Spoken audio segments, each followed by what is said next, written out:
And in Pakistan, if you want to have cravings to eat something in the night, maybe 2 a.m. in the early morning, you can go in the street, you can get the street food. So it's, I would say, something in our blood, fascinations. So that's why it's not a national sport, but it intended to be a national sport, I would say. Hello and welcome to 20 Minutes Abroad, the podcast where we talk about different cultures from different countries. Today we are going to travel to Pakistan again and talk a little bit more about the national sport, cricket, right after the intro.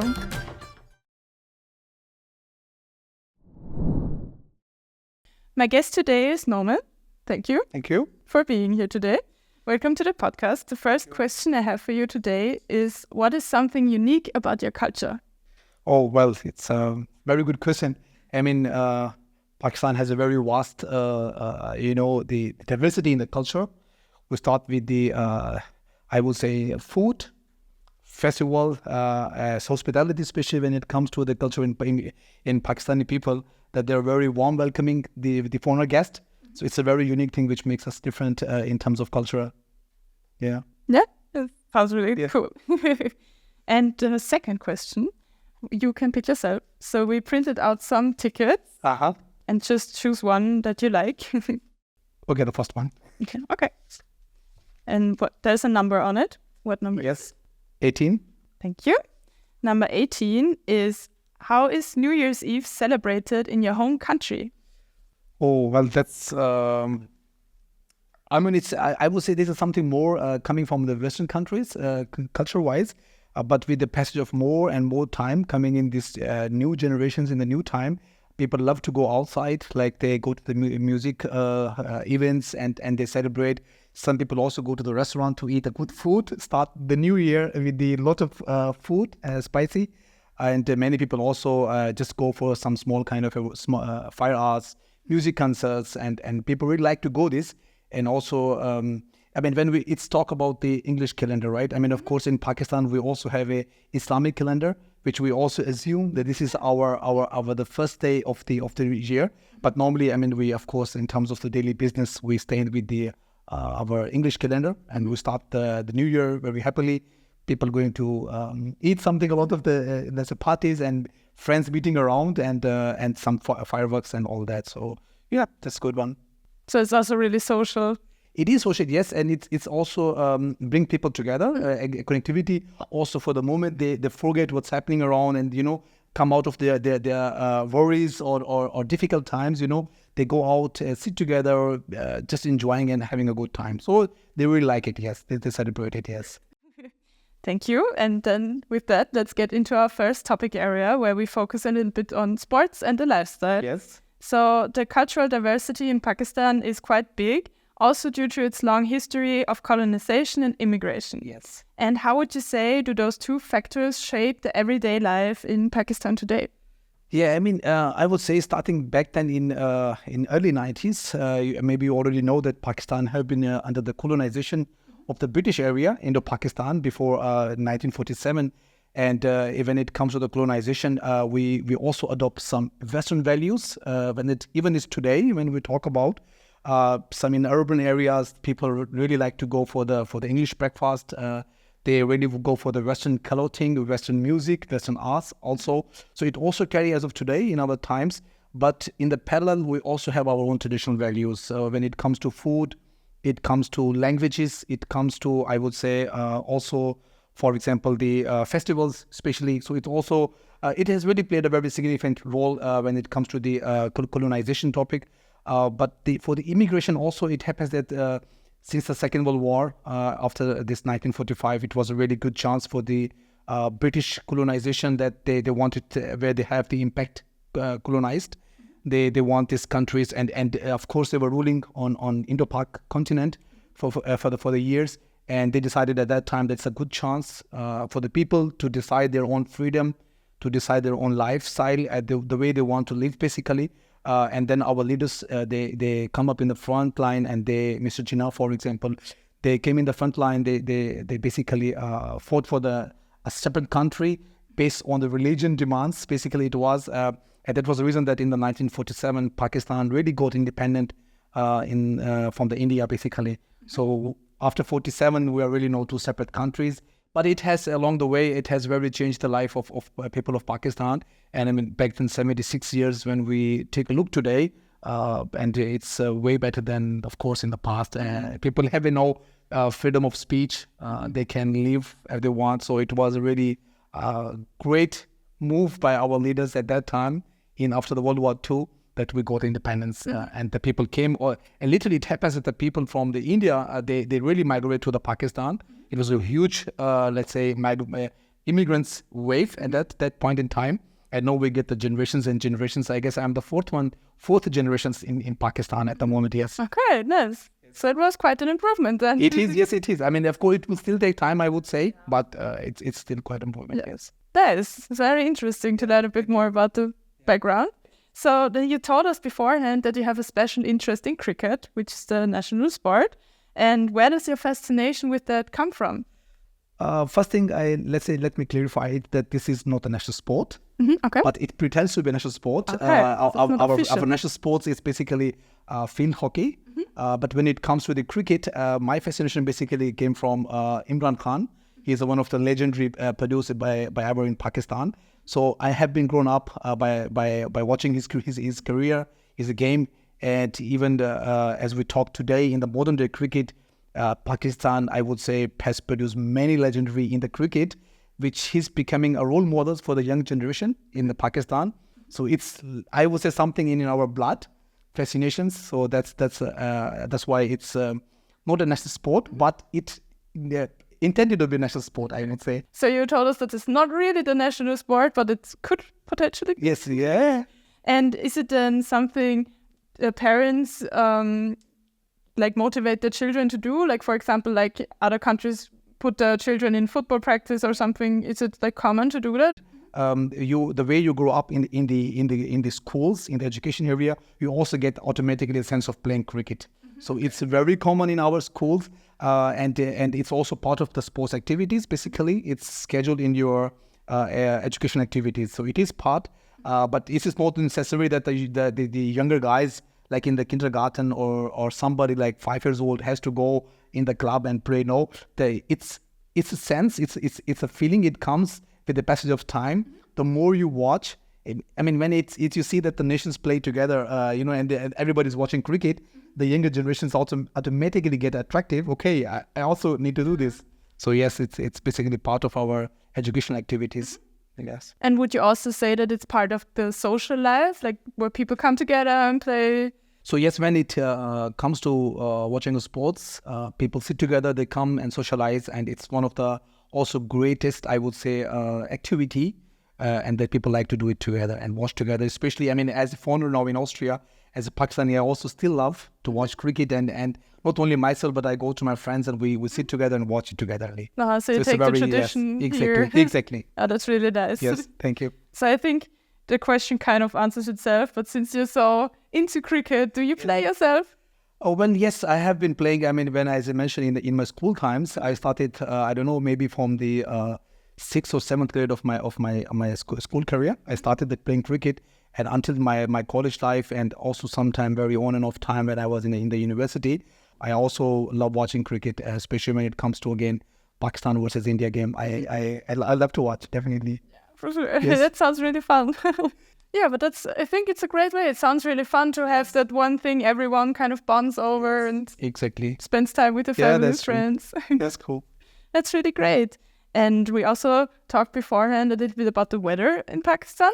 Basically, when we talk about the weather, its climate changes with every region. So Pakistan has almost 5 different regions, states, I would say. When you go to the more farmost to the south state, you get also very high humidity. The temperatures goes up, I would say, about 40 degrees Celsius. Where I'm coming from, basically my hometown, Bahawalpur, which is situated in Punjab, a region in central Punjab, and that the temperature always go above 45 degrees Celsius. It is amazing. Yeah, it's too hot. Really? And now if you go to the northern side, especially when you pass by our capital Islamabad, which also close to northern areas, there you get a very nice climate and very good weather, and also you get a very nice snow area. So it's also we have, in terms of the culture, we also have the very diverse weather states, which each state you get the of course different weather. But in Pakistan, you have to travel to the northern areas to get a really nice climate, and people love enjoying doing this. And this is the peak time now. People are traveling from the every region to the north area, because northern we get the very high big mountains. For example, we also share the K2, second biggest mountain in the world. So and we also have this one. So it's really different, diverse. Everything basically in one country. This is always spoken that we are blessed in terms of the temperature, because in different regions you go, the temperature changes. Yeah, that's really great. So before we get into our second topic area, we're going to play a little game. So it's a guessing game. We're going to get the questions from behind the camera. And we have 2 blackboards next to us with our names on it. Then we have to guess, write the answer down, and then we're going to show the camera, and whoever is closest gets a point. Okay, that's cool. So we have the boards here and also some chalk. Yeah. So let's take that. The Gwadar port is the 3rd largest port in Pakistan. How large is it in square kilometers? Phew. It has to be large, right? It is the largest. I have no feeling. Yeah, maybe. Numbers. I also just to get a random number. I mean, I have never been, unfortunately, to the Gwadar port. Since it's part of my country, but I have been never there. But yes. Yeah, but that's the fun of the guessing game. You can never know. True. Okay, then. Yeah. What? 1, 2, 3. What's your answer? My answer would be 150 kilometers square. I wrote down 720 square kilometers. 9.28 square kilometers. Yeah, that's good. But yeah, the first point goes to you. Okay. We put some paper right there that you can use to wipe off Yeah. the answer.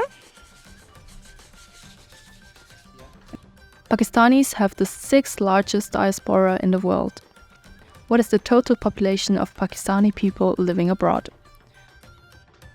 Living abroad.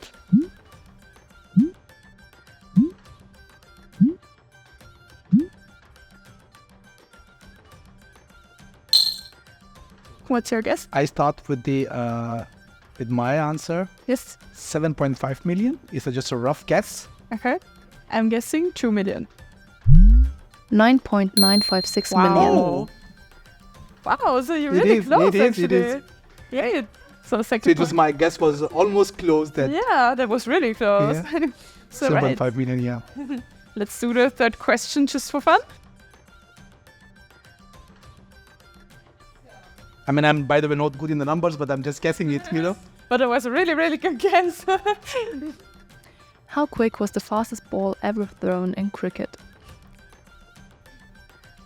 Okay, I don't know.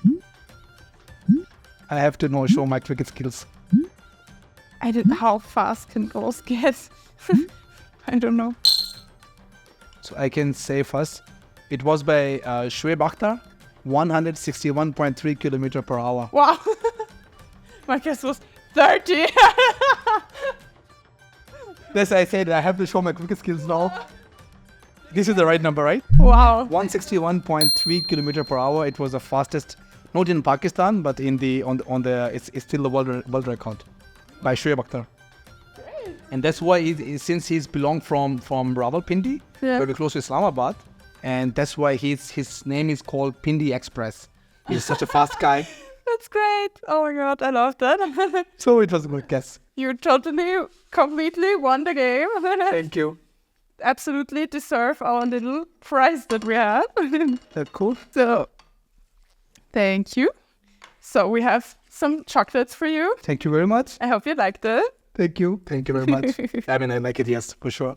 Okay, so thank you for playing. And let's get into our second topic area, which is a bit about cuisine and also culture. So we already talked about the diverse culture of Pakistan and its complicated history. And would you say that the cultural diversity is also reflected in the foods that are prepared there? I would say yes, since as we also have on the large scale diversity in the culture, and it definitely comes in the food. It comes starting with the Mughal Empire. They have been ruling on us, Indo-Pakistan continent, I guess from 15th to 19th century, if I'm not wrong. And we also then in the legacy we carry this Mughal food, when it comes to kormas, biryani, and I would say some snacks like barbecue, chicken tikka masala. These are definitely a legacy of the Mughal Empire, and we still today is also one of the considered as the most delicious and creamy food in Pakistan. And about the diversity in food, yes, as you mentioned, that we have 4 to 5 different regions in Pakistan, and every region offers different scales of the taste. Also the spices level, it changes. The more you go to the far most into the south, it's more spicy level. More you go to the north level, it's almost none in the spicy. And we're in between, so we have to use some spicy. And every state has a different variety of the taste, the food, and we have a very large scale, I would say, this food diversity when it comes to these food topics, yes. Okay. And do you have a favorite? Okay, well, it's a difficult question to pick one from all the very big menu, but I would go for definitely biryani and barbecue. Yes, biryani and barbecue is my most favorite. Do you miss it a bit? I mean, well, not that much, because anyway, we're used to cook here, so we can make it. But on the large scale, yes, we do miss our food, especially when living abroad. It's always a challenge. When you change your country, you leave the comfort zone, you go out of the country. The language and the food and the local festivals are gonna be very the major challenges that you face when you move abroad. So food on the large scale, yes. Especially, I have to mention in Austria that everything is closed at 8 in the supermarket. That's true. That's true. And in Pakistan, if you want to have cravings to eat something in the night, maybe 2 a.m. in the early morning, you can go in the street, you can get the street food available. Really? Yes, it is. And it's also basically one of the nice opportunity. The friends meet together after the work, they go to families, spend some time, and then they go out in the late evenings to basically go out and have some nice cuisine and really huge meats. And yeah, so this we miss definitely here. So it's more common there to go out later to eat?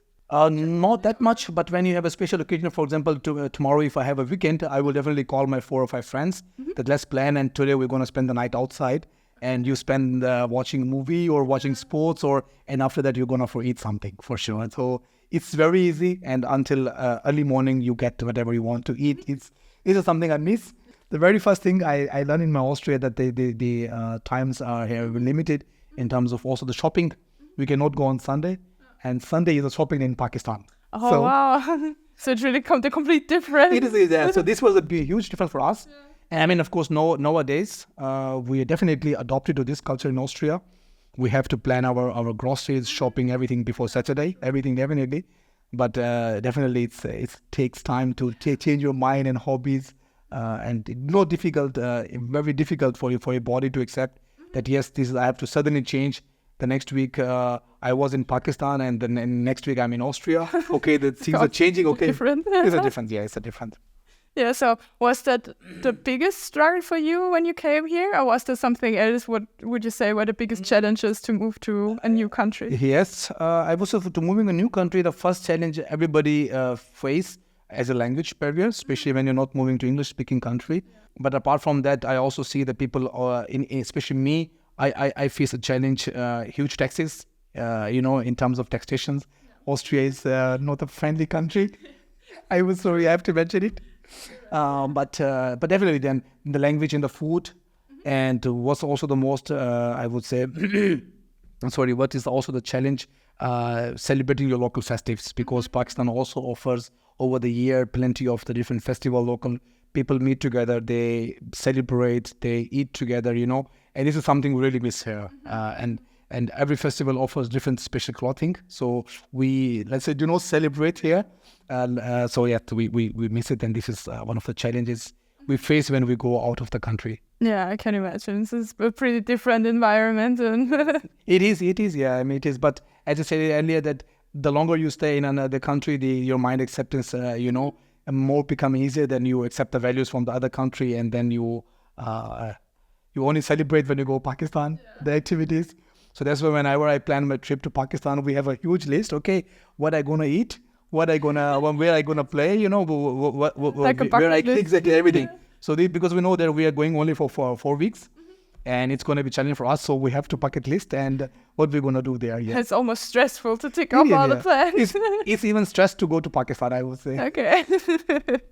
Do you have plans to go back? Maybe we have to stop here. You mean back permanently? No, just to visit. Yeah, okay. We'll continue. Yeah. Just to better understand. I mean, visit definitely since my family is in Pakistan and my root culture is Pakistan. Definitely, I cannot miss it. I cannot forget it. Even though I am Austrian now and I still, miss my Pakistani values. I still have Pakistani values in myself. My family lives there, my parents and everything. So definitely, I plan every, let's say, once in a year to go meet my friends, especially for the food. Yeah. We go it. You cannot, let's say, stay forever out of this Pakistani food for sure. And when it comes to traveling, this every year, once in a year, I travel to Pakistan. Okay, nice. So you keep continuing. Yeah, definitely. And could you imagine to move back permanently again? Well, I mean, say at some point in time, yes. Because when I left Pakistan, it was the initial goal was to go abroad, Austria for my master's studies. Basically, this was my first goal. But when I came here back then 10 years, it's the time has flew, you didn't imagine it. You finish the studies, you get into the job, you get into the work, and then you're building your life, and then you're just start living here. So until today, I mean, I cannot say anything, but when it comes maybe in my later age, I go to my homeland. Why not? Yeah, see, you never know how things turn out. Exactly. This is you never know it, but yes. Thank you for the really nice conversation. Before we wrap up our interview, I have one last thing for you. So we have a sticker for you. We are going to Paste. Yeah, I wanted to say summer. We are collecting the stickers from our guests. Unfortunately, we don't have a Pakistani flag sticker. But since we're recording in the summer, I thought a summertime sticker would be also fitting. Nice. And you can either put it on the suitcase behind you, or you can put it on the suitcase that's between us. Sure. So you also have your sticker here and we'll remember you. I mean, if you could, I know that I could bring let's say, a Pakistani flag sticker that could paste it to give it more realistically feeling. Remembers memory, but yes, this is summer is also a good sign because Pakistan is very hot when it comes to when it comes basically to the weather. Yeah.